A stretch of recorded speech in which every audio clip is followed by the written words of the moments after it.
Hello there. Good morning, good afternoon, good evening, wherever you are. I'm Ryan in Singapore. Welcome to our mindfulness practice. Things happen. It's a good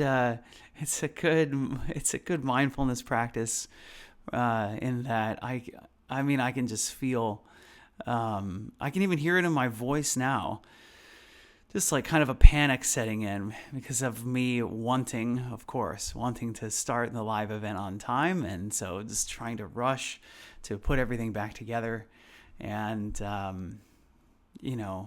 just there's like that, especially, I think, I'm the kind of person that I have the plan and I really like things going to plan.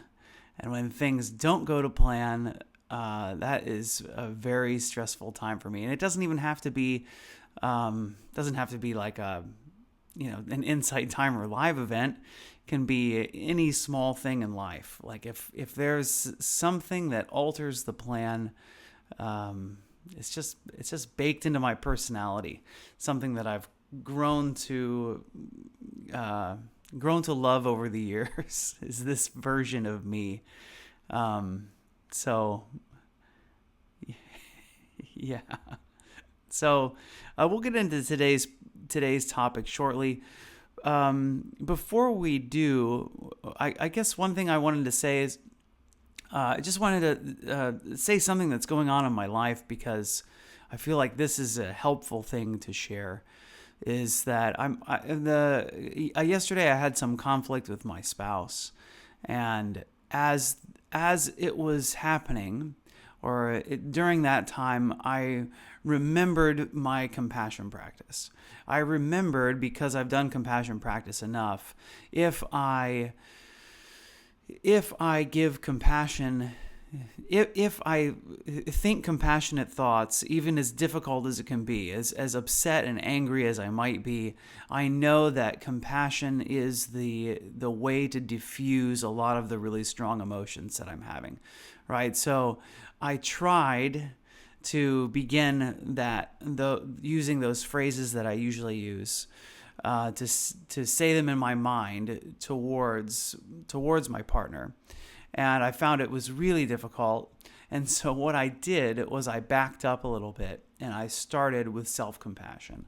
I started with phrases towards myself because I knew that I was really having a difficult time.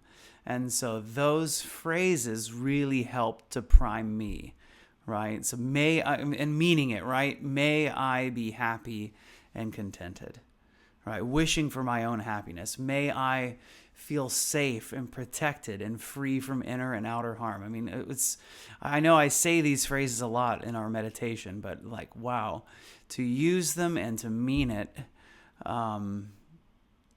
may I feel healthy, whole, complete. May I feel at peace. May I be at ease, right? Like these were really helpful in that time. And it also helped me to be compassionate enough towards myself to then begin the next step, which was to go outwards and to start thinking those thoughts towards her, to help diffuse my own attitude and to change my perspective. Not to say that the person that you're in conflict, that you need to just take it. If there's something challenging going on between you and them, it doesn't mean that we are yielding and saying that they're right and we're wrong, right? I think the idea instead is to help us to question what the situation truly is like, because our own emotions can very easily cloud our judgment. Today's topic is about so what's the name of the topic? Why habits stick. So we're starting to shift away from building good habits. So that's what we spent the past month working on, is how to build habits that help to lay the foundation for yourself so that you can be more equipped to deal with the difficulties of life. And now we're moving into just other habits. So we will tend to have habits that that are easy to do, that are easy to form. Let's call them bad habits. I'll just say that, because that's often what we'll call it for ourselves. We'll say this is a bad habit. Feeling stressed and eating a bag of potato chips.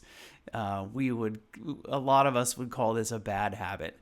So I'm not so sure that this label is very helpful in stopping doing unhelpful habits. Anyway, today's topic is why habits stick. And so what is it that causes habits to stick around? Why is it that it's so hard for us to stop doing the things that we don't want to do? And it's really, there are a lot of experts around who've talked about habits. And, one of them, Judson Brewer, I'll write his name in here just because I like Judson Brewer's work on habits. So one of the things you may or may not have heard of is the habit loop. So I'm just going to use my old school piece of paper here to put it up here. So it's cue, craving, response, reward. So I'll write it. I'll write it in the chat too. So cue, craving, response, reward, so that it's up there for you to see. All right. So this is the habit loop. Our brains like shortcuts, right? I mean, that's why autopilot it happens, right? That's why we end up being able to do things on autopilot. It's why, when you're a teenager and you first learn how to drive, it takes every single effort of your concentration just to stay focused enough to be driving your car. And then over time, texting and driving becomes possible, which I don't recommend you do, because of the fact that driving has become so automatic. And so everything in life, the more that we do it, the easier it is to continue doing, right? So like whatever habits we have, and I mean, this is the concept of neuroplasticity, right? The neurons that fire together wire together. The more often you do something, the easier it is to do, because your brain is literally changing structure all the time based on what you think, what you do, and what you pay attention to. And so this is why the habit loop forms. So let's break these down. What's the cue? What is it that causes you to want to do the behavior, right? And it can be some stimulus that you can be completely unaware of this whole process, by the way, right? So cue is the trigger that starts the behavior. It can be something like what is the time of day, what place you're in, a certain emotion. The craving is the urge or the anticipation. So what it is that you want to feel out of due to the cue happening. So maybe there's some unpleasant emotion that comes up, and our craving is to make that emotion go away. So then we have some response. It's whatever the behavior it is that you carry out. And like the previous example could be opening the bag of chips, right? And that's it. It can be something, just one piece that leads to the rest of the behavior, right? I mean, if you stop opening the bag of chips, you won't eat the chips, right? So it's not trying to necessarily, when we're trying to change things, not necessarily conquering every single step of the habit. The question is, can you start at step one? And then is the last is the reward, is the payoff. So what is it that that's the thing that reinforces the behavior, so that the response, so that you continue doing the response over and over again. And so in this case, it's usually relief from whatever emotion, pleasure, distraction, comfort, something that makes it easy to repeat this behavior. And so the habit loop sticks because of neuroplasticity. Each time we do it, the loop just starts to become automatic. Our brains love efficiency. We love not having to think about things so that they become automatic. And there are all kinds of things besides driving a car that work this way. The reward helps to strengthen that loop. So each repetition makes the groove deeper. It's like that well-worn path in the forest. So as we keep walking down that path, even months, years later, that groove is still there. It can be really hard to reprogram. Maybe instead of hoping that the groove goes away, the better way is to try to start making another groove somewhere else. And I think it's important to note here as well that it's not the reward. The reward itself may not be the reason that we repeat the behavior. It may be the cessation of the craving that causes the behavior to continuously repeat, right? And I think this is a this is a moment just to mention Buddhist psychology, is that craving is, just reflect back on my last retreat in Thailand, right? Craving is kind of the fundamental core thing that is at the root of all human suffering, right? That when you look at any suffering, what's down there right at the very bottom is craving. And so if we can start to learn to manage our craving, the suffering starts to subside, so that we start to have a little bit more, if we can have more equanimity, right? Equanimity meaning not clinging to pleasant things, not pushing away unpleasant things. I think that's the simplest definition of equanimity. When something pleasant's happening, is it possible to recognize it, to be aware of it without holding on to it?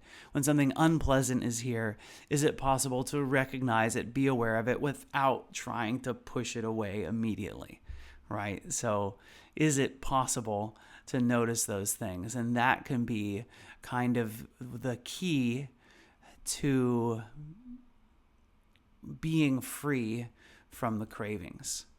So how does mindfulness help? I'll just, I guess it's in the chat. I'll just put it up here one more time. As you can see my poor handwriting.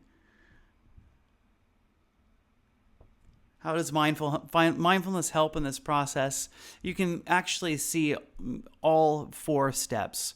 So instead of reacting automatically to the cue, we can mindfully notice that trigger. What is it that is making it happen, right? So that's the first step of mindfulness helping. Number 2, noticing the cravings, noticing urges as sensations that rise and pass, things that you can feel in the body, which is, again, this is the reason why we practice. Because the more that we sit in meditation, the more we become familiar with our bodies and our minds and how all of this works inside. So when we notice the cravings, how do you notice the cravings? What does the craving feel like? What is the sensation? What is the bodily sensation that comes with it? And you'll know that emotions are not completely isolated, that emotions manifest in the body. And there are plenty of examples of this. What does anxiety feel like in the pit of the stomach? What does anger feel like on the face and the chest? These emotions all have physical sensations, and if you start to tune in to your cravings as well, notice them while you're on the cushion, you can also begin to become more familiar with the physical sensation that accompanies your craving. On the response, right? Mindfulness and a mindful pause helps us to choose a different response. So that's, I'll just do one of my favorite quotes from Franklin Covey's Stephen Covey's interpretation of Viktor Frankl's work is between stimulus and okay, I'm gonna get this. I'm gonna get this. Between stimulus and between oh my goodness, between stimulus and it's not response. Between stimulus and reaction, there was a response, and our power to choose that, or between stimulus and reaction, there is a space, and in that space is our power to choose our response, and in our response lies our growth and our freedom. What's the word? Isn't reaction. Between stimulus and space. Anyway, we can start to choose a different response once we have some space in there. And just taking one mindful breath can be enough for us to be able to see what's going on and to possibly, in MBSR, we don't ask participants to choose a different response. The first step is to notice what's there. Between stimulus and response, there's a space, and that space is our power to choose our response, and in our response lies our growth and our freedom. Thanks so much, Leslie. Just stumbling over the words this morning.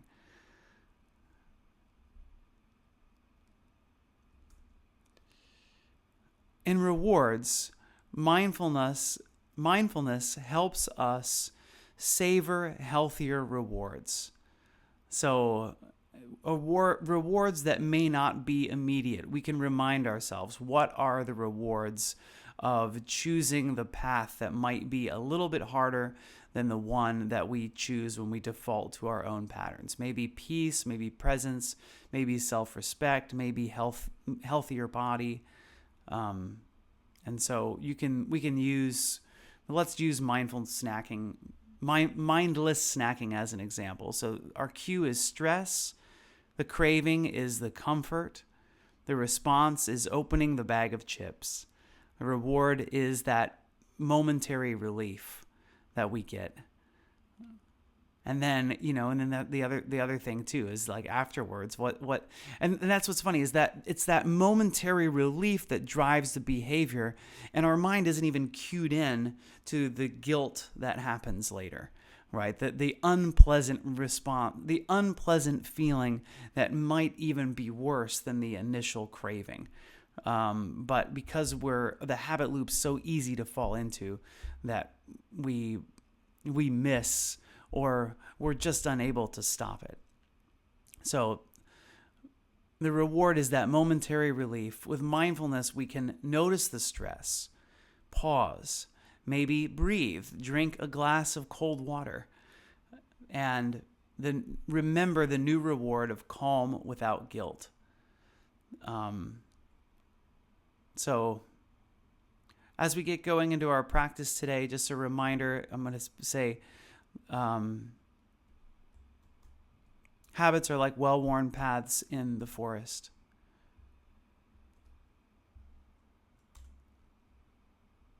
Mindfulness gives us the courage to step off the path and create a new one.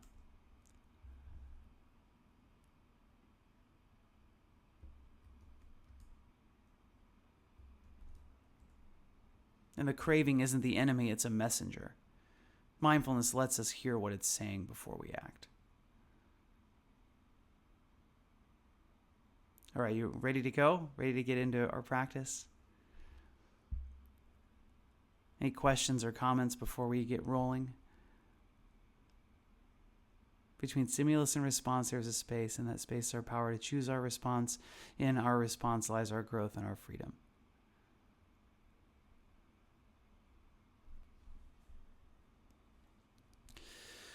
Well, that's a good question. So what the practice is today is we're going to start with awareness of breath to settle the mind. And then what I'm going to do is we're going to try to work with visualizing some craving. I know I don't use visualization too often, But I think this is appropriate to try to simulate what the craving feels like. So let's go ahead and get into the beginning of the practice today.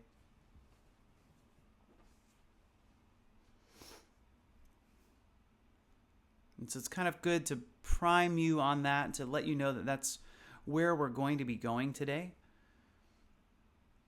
But for this moment, see if you can really drop into presence, drop into the present moment.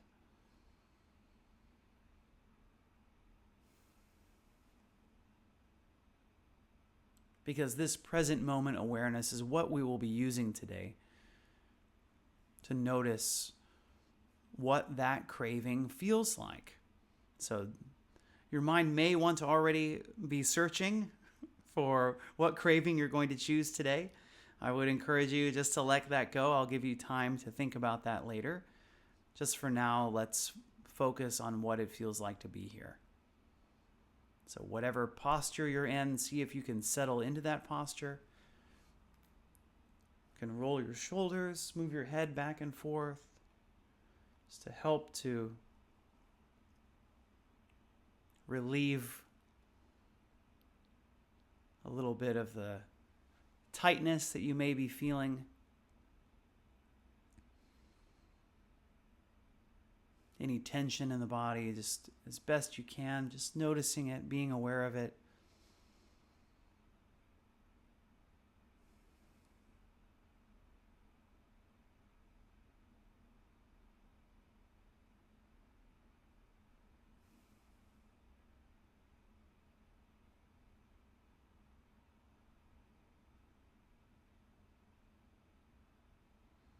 See if you can begin to notice what it feels like to be breathing.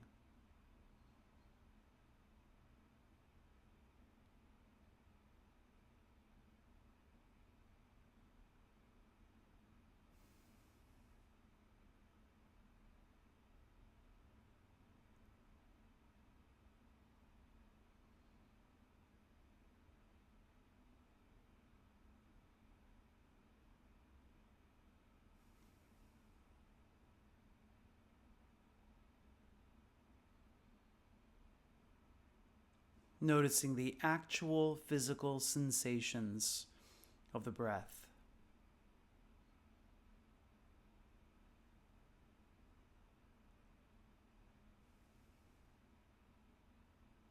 How the body expands and contracts with each breath.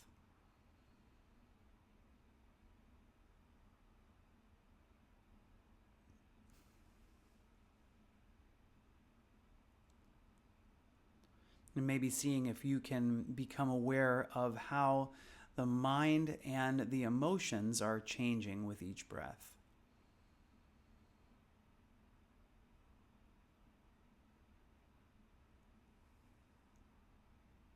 Because they are changing.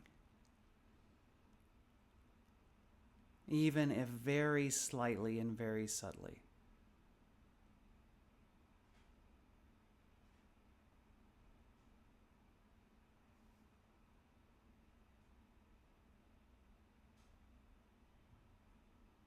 So you may not notice as well that your heartbeat changes as you breathe in and as you breathe out. Your heart rate is slowing down slightly as you breathe out.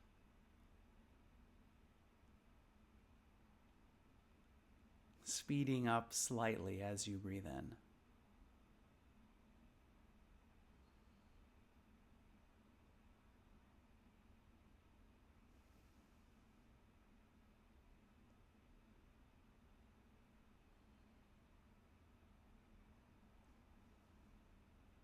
So these small physical changes affect the mind and affect the emotions.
So, what is the state of the mind and the emotions now?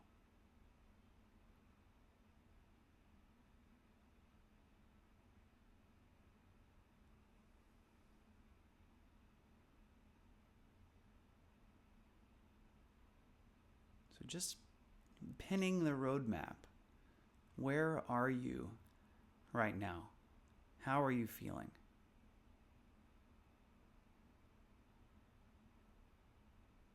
And so now, I'd like to invite you to bring to mind a habit of yours. A habit that maybe you're hoping to change. So just search for a moment.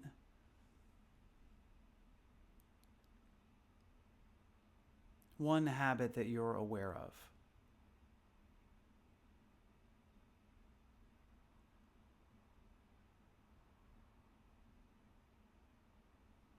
And once you've got it, let's see if we can walk through those 4 steps. So what is the cue? What's the trigger that makes you begin walking down that path?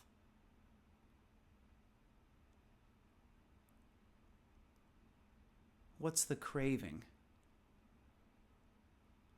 What is that itch that you want to scratch?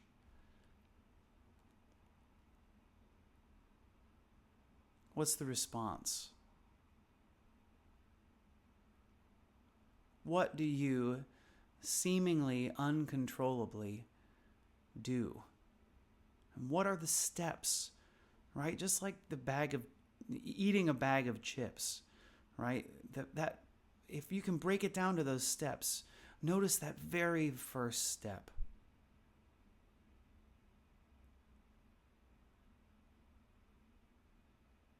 And then what's the reward? And I don't mean jumping to the guilt that you may feel later. I just mean the reward in that moment. What is it that happens? Is it the subsiding of the craving?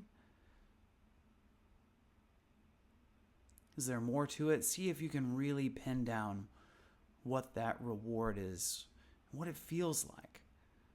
And as we go through each of these steps, what do they feel like? What does the cue feel like? What's it feel like when you notice that thing that starts this cascade of behavior?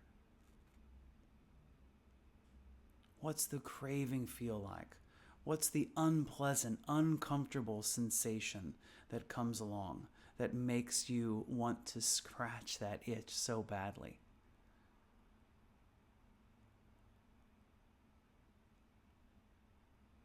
And then that process, oftentimes the response, it's not just about that one piece of the response, it's about the full response, the full ritual that you're going through. And then finally, what that reward, what that relief feels like.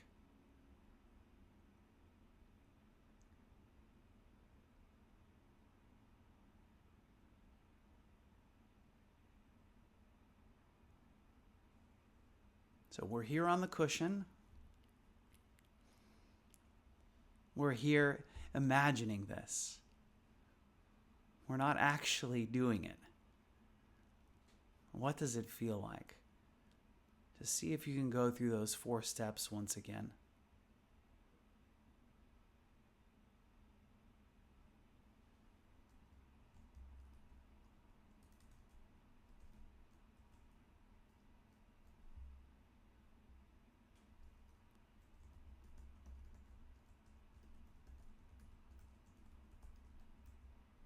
I've just written them in the chat one more time if you need to glance back.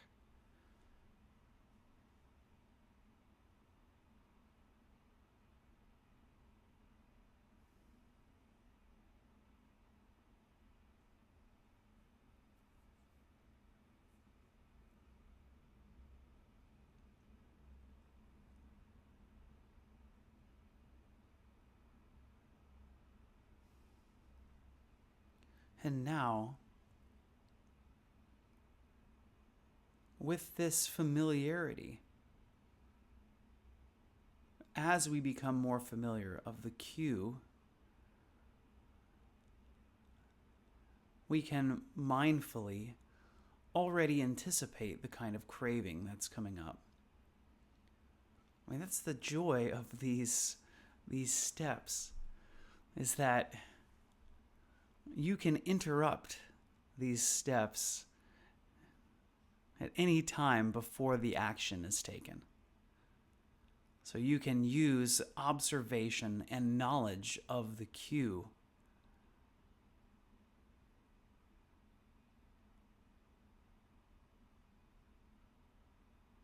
you'll know the craving that comes even before it comes. And you can begin to manage it before it becomes overwhelming.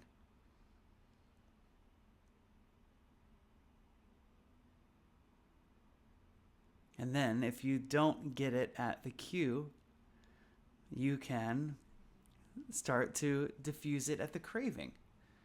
Although this may already be a bit harder, because once the craving's in motion, it may be harder to not want to satisfy that craving. But you can notice the sensations that come with it. What's it feel like?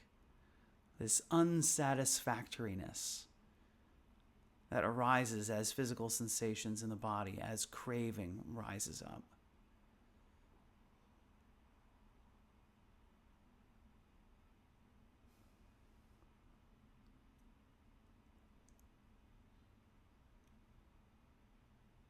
And then the ritual of the response.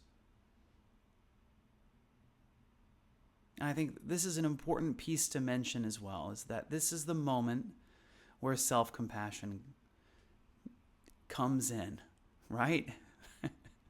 Because if we don't use self-compassion and we beat ourselves up, then there's an additional layer of avoiding that shows up that makes it even harder to stop doing this behavior.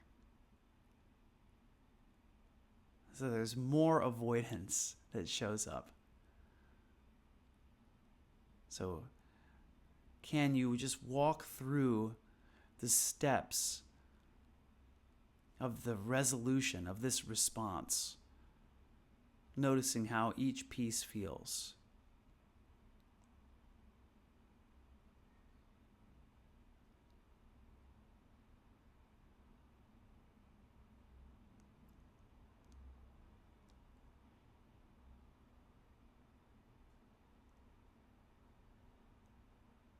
And then what would it be like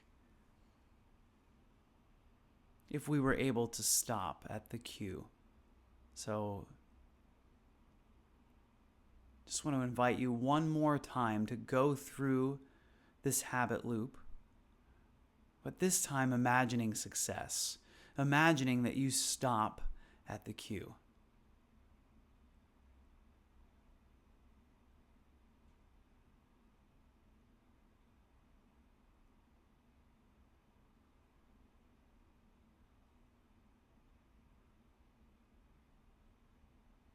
And then as this habit loop resolves, how do you feel?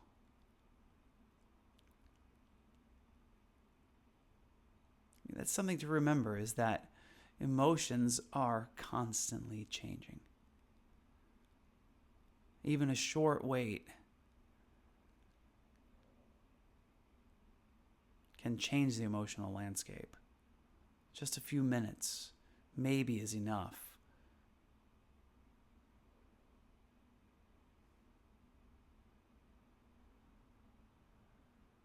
Now, what happens if you notice the craving, and instead of going through the response, we interrupt and we choose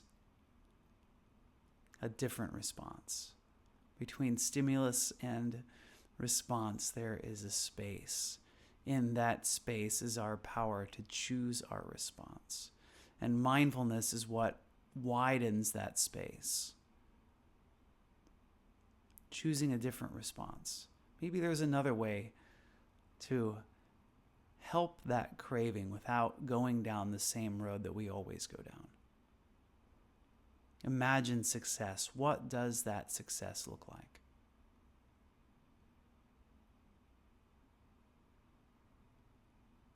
How does it feel?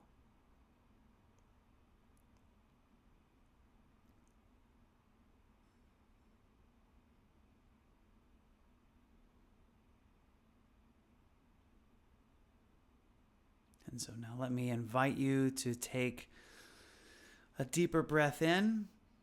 Maybe clench your fists while you're breathing in. And as you breathe out, slowly opening your hands.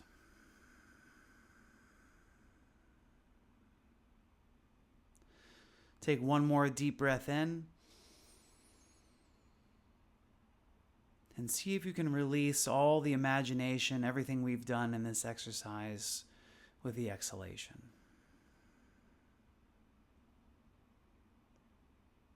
Take a moment and come back to observing the breath. Back into this room that you're in, into this space.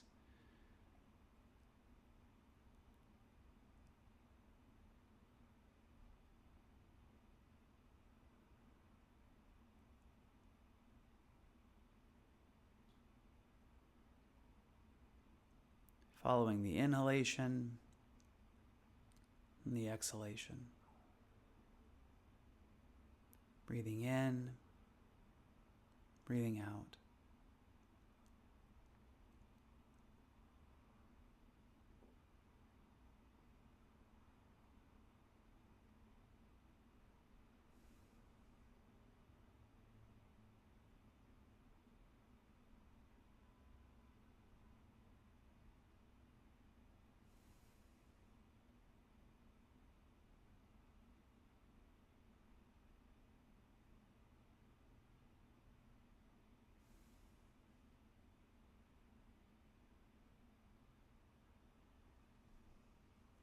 And now we're going to draw our practice to its close with 3 rings of the bell.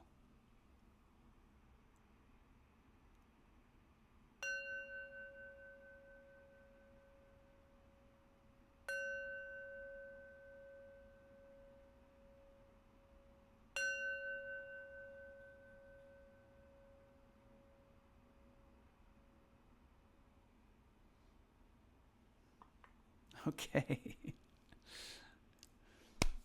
Well done. Congratulations on making it through today's practice. How did it go for you? What did you notice? What happened? Love to hear about it. Feel free to share in the group chat.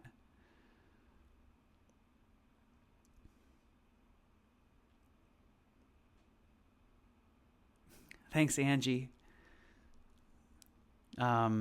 Yeah, I've thought about making. I have a lot of ideas for more courses. I'm gonna let this one. I'm working on a self-compassion track right now, so I'll finish that up before I start my new course endeavors, and just love to see this track get published at some point. So obviously it takes more than the promised 5 business days, as Chris mentioned in the chat this morning. It's not yet published, so I do hope it will come through relatively soon. So yeah, what happened as you did this exercise? Is there anything else that showed up for you? And I'll say, one thing that was interesting for me as I did this was to notice and to definitely name emotions sticking around, because as today's meditation, or as this session started today, right? It's like my laptop fell off my table, and my camera and my setup all was there, fell down. I knew that this session had started, and I was scurrying around to get everything back. And then as I'm trying to get started, there was residual stress that lasted through the entire session. To the point that I stumbled over the Viktor Frankl quote, like, I don't know, 5 or 6 times. And as I was doing the meditation with you all just now, I'm like, okay, well, there it is, right? There's that stress. That is, it's been 30 minutes since that event happened, but that residual stress is still hanging on. And so that at least is a good lesson for me to recognize. And by the way, when we're feeling stressed, we can't be at our best. And it's a lot easier to fall into habits, the old habit loop. It's a lot harder to be aware when we're engulfed in strong emotions. Thanks, Jean, for sharing. I struggle with this today. Couldn't seem to focus.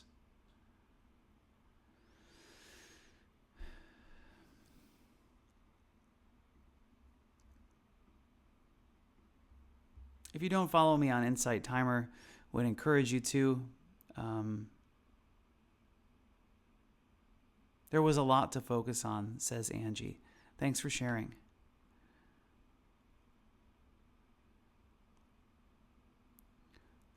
Chris says it was very helpful when imagining not doing a behavior. I put my hand on my heart and my arms around myself and gave compassion. It was nice. Thanks for sharing, Chris.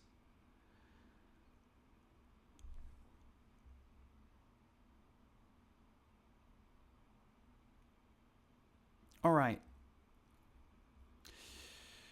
Thanks for joining today. Much appreciated. I hope that this was helpful. So what we're going to do coming up, so next time it's going to be about noticing triggers. So we're really going to come down to step 1 here, right? So what's the cue like? So we're going to deep dive a little bit more onto this, and so we're really going to work on that first piece, because that's kind of like noticing the cue, just like when we went through the meditation. Noticing the cue is really the fertile soil that we can tap into to notice, in that moment. Sometimes if we're not able to jump on until the craving, sometimes that craving feeling gets to be too strong. So, that's why next time we're really going to focus on noticing that cue and how we do that as a way to kind of disassemble this habit loop a little bit more. Is procrastination a bad habit? That's a question I ask you to ask yourself, and maybe ask a little bit more deeply as we go into these next few lessons. It drives me crazy. I love it. I first of all, I want to say that resonates with me. I totally know where you're coming from, because I feel that myself. But yeah, let's. Ruben calls it the choice point before the choice point. It's a very helpful exercise. Thanks.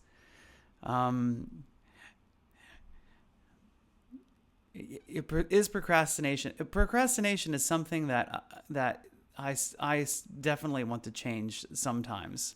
So it's really kind of dependent about what's going on. But anyway, I do have to get going. But this is a topic we can talk about a little bit more next time. So let's talk about procrastination next time. So it's about around 47 hours from now. We'll do our next topic, and we can use procrastination as an example. I'll make a note of that, so that we can notice what's the cue, what all of these pieces are for procrastination. So why does it happen? Yeah, 47 hours, because I'll be back at 47 hours and 12 minutes. So see you guys then. Thanks, Rachel, for your donation. Let's close practice the way we do. with some well wishes to ourselves and to everybody else that's here. May I be happy and peaceful. May everyone watching, listening, wherever you are, I wish you all happiness and peace. May all human beings, everyone, everywhere, wherever you are, I wish you all happiness and peace. All right, thanks again. See you next time. Bye-bye.